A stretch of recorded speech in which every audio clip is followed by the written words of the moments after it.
Hi friends, welcome to Karikkatta. ഇതെൻ്റെ ഈ ചാനലിലെ 4ാമത്തെ വീഡിയോ ആണ്.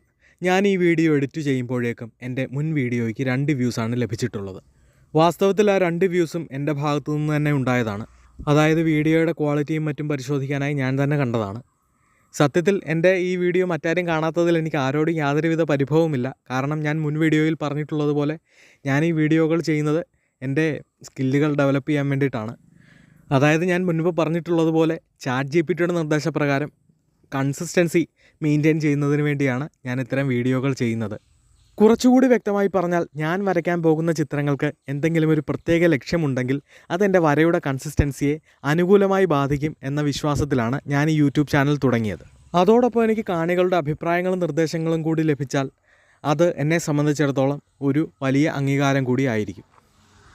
ഞാൻ ഇന്ന് ഈ വീഡിയോയിൽ വരച്ചുകൊണ്ടിരിക്കുന്നത് ഒരു ഫ്ലവർ വൈസാണ്. ഇത് തടി കൊണ്ട് നിർമ്മിച്ചതാണ്. ഒരു HB പെൻസിൽ ഉപയോഗിച്ചാണ് ഞാനിപ്പോൾ ഇത് വരച്ചുകൊണ്ടിരിക്കുന്നത്. ഇനി വരയ്ക്കാൻ പോകുന്ന ചിത്രങ്ങളിൽ ഷെയ്ഡിങ്ങിന് കുറച്ചുകൂടി പ്രാധാന്യം നൽകണമെന്നാണ് ഞാൻ ആഗ്രഹിക്കുന്നത്. ഞാൻ അതിനെൻ്റെ കഴിവിൻ്റെ പരമാവധി ശ്രമിക്കുന്നുമുണ്ട്.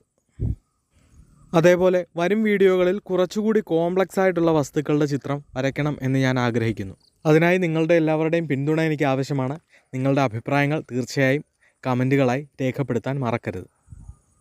അതിനും ശേഷമായിരിക്കും ഞാൻ ഹ്യൂമൻ സബ്ജക്റ്റുകൾ വരച്ചു തുടങ്ങാനായി ശ്രമിക്കുന്നത്. ആ സമയത്തേക്ക് എൻ്റെ സബ്സ്ക്രൈബേഴ്സിൻ്റെയും സപ്പോർട്ടേഴ്സിൻ്റെയും ചിത്രങ്ങൾ കൂടി വരച്ചവർക്ക് നൽകണം എന്നാണ് എൻ്റെ ആഗ്രഹം.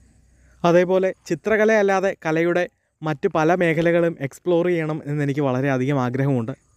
അതും സമീപഭാവിയിൽ നടന്നില്ലെങ്കിൽ വിദൂര ഭാവിയിലെങ്കിലും നടക്കും എന്ന് ഞാൻ ആഗ്രഹിക്കുന്നു.